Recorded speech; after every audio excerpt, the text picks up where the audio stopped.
Hello ಸ್ನೇಹಿತರೆ, ನಮಸ್ತೆ ಎಲ್ರಿಗೂ. Welcome back to my channel. ನಾನಿವತ್ತು ಬೇಸಿಗೆಗೆ ತುಂಬ ಚೆನ್ನಾಗಿರುವಂಥ ಒಂದು ಜ್ಯೂಸನ್ನು ಮಾಡಿ ತೋರಿಸ್ತಾ ಇದ್ದೀನಿ. ನೋಡಿ, ಕರ್ಬೂಜ ಜ್ಯೂಸು. ಕರ್ಬೂಜದಲ್ಲಿ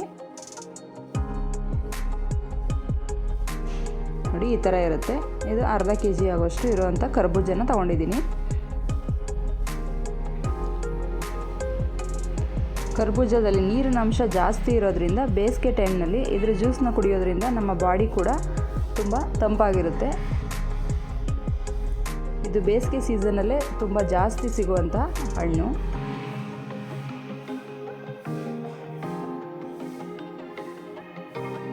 ಕರ್ಬೂಜದಿಂದ ಕಣ್ಣಿನ ದೃಷ್ಟಿ ಕೂಡ ಚೆನ್ನಾಗಿ ಕಾಣಿಸುತ್ತೆ ಅಂತ ಹೇಳ್ತಾರೆ. ಇದು ಫ್ಲೇವರ್ ಕೂಡ ತುಂಬ ಚೆನ್ನಾಗಿರುತ್ತೆ. ನೀವು ಕೂಡ ಮನೆಯಲ್ಲಿ ಇದರ ಜ್ಯೂಸನ್ನು ಮಾಡಿ ಕುಡೀರಿ. ನಾನಿಲ್ಲಿ 2 ಪೀಸಾಗಿ ಇದನ್ನ ಕಟ್ ಮಾಡಿಕೊಂಡು ಒಳಗಡೆ ಇರೋ ಜ್ಯೂಸ್ ಇರುತ್ತಲ್ವ, ಬೀಜಗಳೆಲ್ಲ ಅದನ್ನೆಲ್ಲ ತಗೋತಾ ಇದ್ದೀನಿ.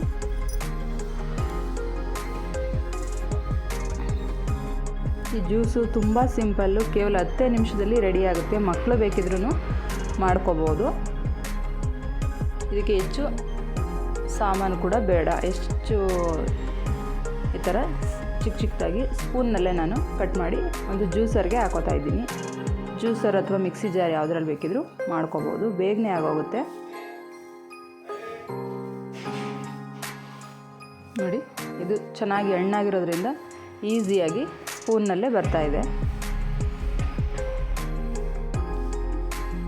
ಈ ಥರ ನೀಟಾಗಿ ಎಷ್ಟುವರೆಗೆ ಸಿಗುತ್ತೆ ಹಣ್ಣು ಅದನ್ನೆಲ್ಲ ಚೆನ್ನಾಗಿ ತೆಕ್ಕೋತಾ ಇದ್ದೀನಿ ನಾನು.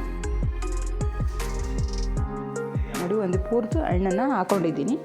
ನಾನು ಇದಕ್ಕೆ ಕಾಯಿಸಿ ಆರಿಸಿರುವಂಥ ಒಂದು ಟೀ ಲೋಟದಲ್ಲಿ 1 ಲೋಟ ಆಗುವಷ್ಟು ಹಾಲನ್ನು ಹಾಕೋತಾ ಇದ್ದೀನಿ. ಒಂದು 4 ಸ್ಪೂನು ಸಕ್ಕರೆನ ಹಾಕೋತಾ ಇದ್ದೀನಿ. ಸಕ್ಕರೆ ನಿಮ್ಮ ಟೇಸ್ಟ್ಗೆ ಅನುಗುಣವಾಗಿ ನೀವು ಹೆಚ್ಚು ಕಡಿಮೆ ಮಾಡಿ ಹಾಕ್ಕೊಳ್ಳಿ. ನಾನಿಲ್ಲಿ ಸ್ವಲ್ಪ ಐಸ್ ಕ್ಯೂಬನ್ನು ಹಾಕೋತಾ ಇದ್ದೀನಿ.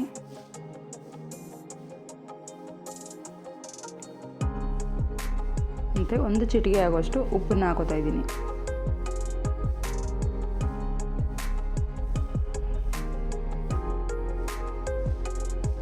ಉಪ್ಪು ಹಾಕೋದ್ರಿಂದ ಅದಕ್ಕೆ ಎಕ್ಸ್ಟ್ರಾ ಟೇಸ್ಟ್ ಸಿಗುತ್ತೆ, ಜ್ಯೂಸು ಚೆನ್ನಾಗಿರುತ್ತೆ.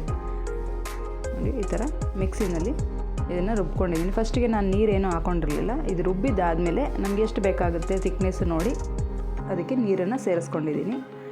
ನಮ್ಮ ಜ್ಯೂಸು ರೆಡಿಯಾಗಿದೆ, ಕರ್ಬೂಜ ಜ್ಯೂಸ್. ಬೇಸಿಗೆನಲ್ಲಿ ಈ ಥರ ಮಾಡಿ ಮಧ್ಯಾಹ್ನ ಅಥವಾ ಹೊರಗಡೆ ಹೋಗಿ ಬಂದಾಗ ಕುಡಿದ್ರೆ ತುಂಬ ಚೆನ್ನಾಗಿರುತ್ತೆ. ನೀವು ಕೂಡ ಮನೆಯಲ್ಲಿ ಟ್ರೈ ಮಾಡಿ ಕರ್ಬೂಜ ಜ್ಯೂಸ್. ಈ ವಿಡಿಯೋ ನಿಮಗೆ ಇಷ್ಟ ಆಗಿದರೆ ನಮ್ಮ ಚಾನಲ್ನ ಲೈಕ್ ಮಾಡಿ, ಶೇರ್ ಮಾಡಿ, ಸಬ್ಸ್ಕ್ರೈಬ್ ಮಾಡಿ. Thank you.